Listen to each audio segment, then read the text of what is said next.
सुप्रभात छात्रों, हम देख रहे थे यानी फुटपाथ के कलाकार, यह जो व्यंग है शरद जोशी का, उसके बारे में हम चर्चा कर रहे थे। तो लेखक कहते हैं कि यानी जेब जो काटी गई मेरी, उसकी स्मृति आज भी मेरे मन में है, तो उसमें समाई हुई है, उसको मैं कभी भी भूल नहीं सकता है। जिसकी स्मृति मेरे तन और मन में सिहरन डाल देती है, यानी वो उस प्रसंग को याद कर देते हैं, तो वो कहते हैं कि वह प्रसंग मेरे शरीर पर अभी भी रोंगटे खड़े कर देता है। वह कौन था? जो वह जेब कतरा था। कविता पढ़कर भ्रम होता है कि शायद तात्पर्य प्रेमी, प्रिया या साजन से है। जी नहीं, ये खुसरो की पहेलियां है। वह ये सखी साजन ना सकी जेब कर, आज खुसरो होता तो पहेली जरूर बनाता। धीरे धीरे वो आता, तन को छूकर मेरा धन ले जाता है। बताओ सखी ये श्याम वर्ण कौन है? सखी कहती है तेरा तात्पर्य पिया से है, नहीं से कि मेरा मतलब जेब कटरे से है। श्याम वर्ण यानी कृष्ण। कृष्ण जो है नटखट है, ऐसा कहते हैं। इसी कारण वो कहते हैं कि वह सखी बताओ वह कौन है श्याम वर्ण का। तो ऐसे यह व्यंग्य के द्वारा शरद जोशी जी यानी उस जेब कतरे का वर्णन कर देते हैं। जेब कटना कला है और जेब कट कलाकार, यह सम्मान सूचक शब्द इस चोटों के आगे काफी दिनों से लग गया है और चला आ रहा है। प्राचीन काल में चोरी भी एक कला मानी जाती थी। मतलब वह है कि जो भी महीन और बारीक काम है, वह सब जनता जनार्दन ने कला के अंतर्गत घोषित कर दिया है। मैंने एक विदेशी उपन्यास में जेब कतरे के स्कूल का वर्णन पढ़ा था। तो वे कहते हैं कि एक विदेशी अखबार उपन्यास था, वहां मैंने जेब कतरे का एक स्कूल है ऐसा पढ़ा था। वास्तव में होगा ही, क्योंकि ये 64 कला में आती है। तो यह कला जो है, कला के बारे में वे चर्चा करते हैं। जेब कतरों का एक रिटायर्ड दादा स्कूल का चलाता है, यानी जो पहले जेब कतरा था वो क्या कर देता है, स्कूल को वह चलाता है और लड़कों को जेब काटने का धंधा सिखाता था। फाइनल टेस्ट में पास होना स्कूल में भी उतना ही कठिन था जितना अन्य स्कूलों में है। वो ट्रेनिंग देता था और उनकी फाइनल एग्जाम होती थी। तो लेखक कहते हैं कि यानी दूसरे स्कूल में हम जैसे परीक्षा देते हैं, उसी तरह फाइनल परीक्षा में भी पास होना उतना ही कठिन ही होता है। एक व्यक्ति को कोट पहनाकर खड़ा कर दिया जाता है और उसकी जेब में बटुआ रख दिया जाता है, यानी कार्यात्मक पढ़ाई यहाँ पर होती है। जैसे हम इंजीनियरिंग वगैरह देखते हैं तो वहां पे यानी प्रैक्टिकल होता है, तो यहाँ भी ये प्रैक्टिकल है कि यानी एक व्यक्ति को कोट पहनाकर खड़ा कर दिया जाता है, इसके जेब में पॉकेट रखा जाता है और कोट ऐसा जिससे सैकड़ों घुंघरे सिले हुए रहते हैं, जो जरा सा कोट हिलने से बज उठते हैं। उस कोट को कैसा होता है वो कोट, उस कोट को घुंघरू लगाए होते हैं और वो घुंघरू बजते हैं तो व्यक्ति सावध हो जाता है।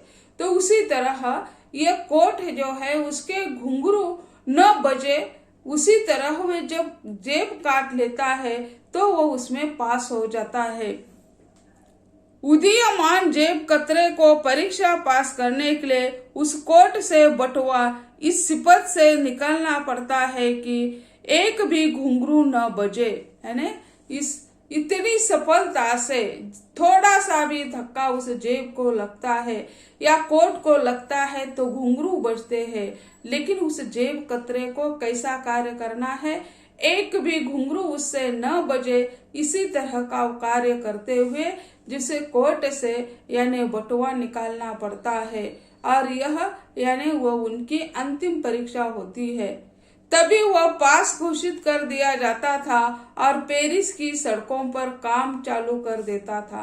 फिर ये विदेशी उपन्यास है, तो उसमें इस तरह लिखा हुआ है, जब वो परीक्षा पास हो जाता है तब उसे पेरिस के सड़कों पर कार्य करने के लिए छोड़ दिया जाता है।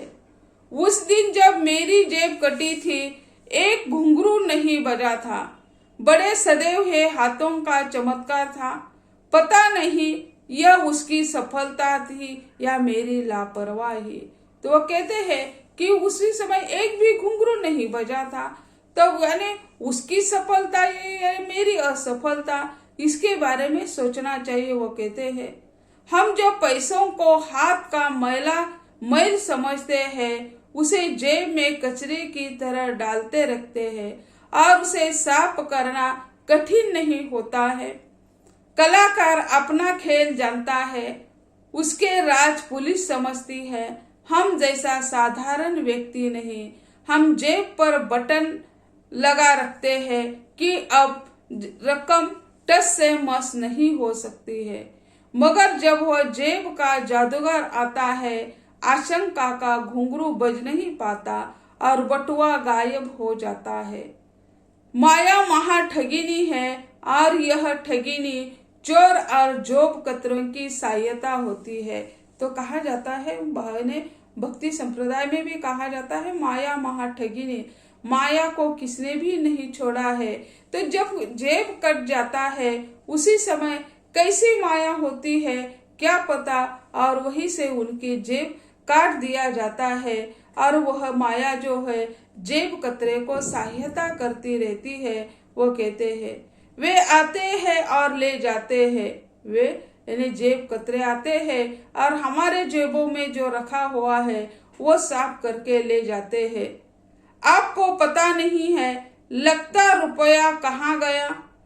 ताल मिले नदी के जल में, नदी मिले सागर में, और सागर मिले कौन से जल में कोई जाने ना। सरकार लोगों से टैक्स लेती है, टैक्स से वो बाबू का वेतन चुकाती है, मगर बाबू का पॉकेट कौन जेब कतरा साफ कर आता है कोई जाने ना।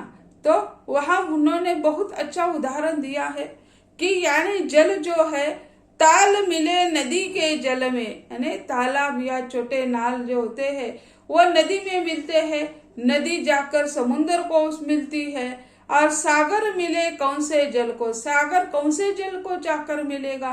तो उसके साथ साथ वो कहते हैं कि यानी सरकारी लोग, यानी सरकार लोगों से टैक्स लेती है और वो टैक्स से ही यानी सरकारी बाबू जो है उसका वेतन हो जाता है, और वह वेतन वो जो बाबू है अपने जेब में लेते हैं, और उसे कौन साफ कर देता है, ये जेब कतरे साफ कर देते हैं।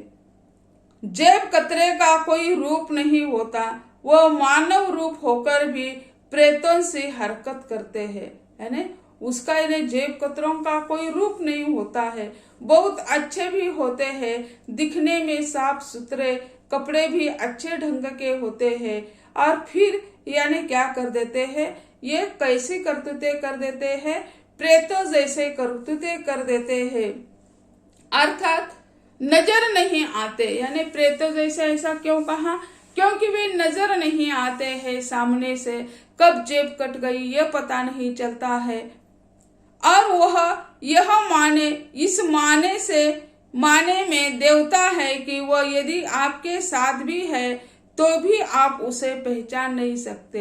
यानी तो कहते हैं इसी तरह भी होते हैं, वह आपके साथ ही होते हैं लेकिन आप उसे पहचान नहीं सकते हैं। आपकी बुद्धि पर पर्दा डाले वह पर्दे के पीछे चमत्कार कर जाता है। यह दिव्य पुरुष कहाँ विद्यमान है आपको नहीं पता, वो कहीं का नहीं रखेगा, वो वर्तमान में जीता है, उसकी कोई भावी योजना नहीं होती है। गंगा बहती रहती है और वह निरंतर उनमें हाथ साफ करता ही रहता है। असंख्य जेब है और उन जेबों में असंख्य बटुए हैं। यानी समाज में हम देखते हैं असंख्य जेबें होती है और असंख्य जेबों में यानी असंख्य बटुए होते हैं। बटुओं के इस संसार में वह अकेला है, बटुआ के संसार में वह अकेला है, वह अकेला ही उसे साफ कर देता है। वह दाएं हाथ मारे या बाएं, उसके हाथ तो कुछ आना ही है। यानी कौन से भी हाथ से वह कार्य करे, उसके हाथ को कुछ न कुछ साधन लगना ही चाहिए। बूंद बूंद से घड़ा भरता है, न जाने कितनी जेबों से वह अपनी पूंजी बनाता है। जैसे बूंद बूंद से ही यानी सागर भी बनता है, तो उसी तरह वह कहते हैं कि बूंद बूंद से वह घड़ा भरता है, न जाने कितनी जेबों से वह अपनी पूंजी बनाता है। यानी वह कितनी लोगों की जेबें काट कर पूंजी बनाता होगा, इस पर हम बता नहीं सकते हैं। भाई आपकी तो सिर्फ एक ही जेब कटी, जो फिर सिल जाएगी, उसमें फिर रुपये आ जाएंगे, मगर उस जेब कतरी को तो सारे जीवन की समस्या सुलझ गई।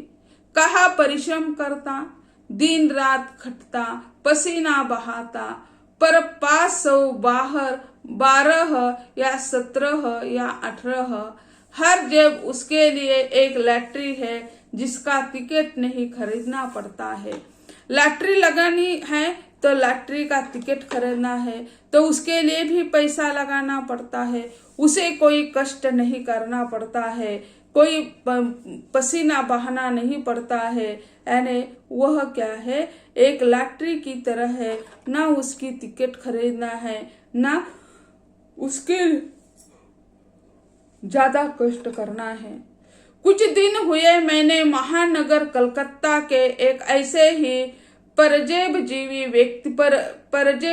व्यक्ति के विषय में पढ़ा था। एक जेब कट महोदय सिर्फ उन व्यक्तियों का जेब काटते हैं जिनके पास काली कमाई का धन होता है और जो पुलिस में रिपोर्ट नहीं करते। उस पर एक सिनेमा भी बनी हुई है। तो यह जो डाकू जो होते हैं, तो यह एक डाकू की उन्होंने कहानी पढ़ी है। तो वह डाकू जो है ऐसे व्यक्ति पर डाका डाल देता है जिनके पास काला धन प्रचुर मात्रा में है और वे पुलिस को उसकी कोई रिपोर्ट नहीं करते हैं।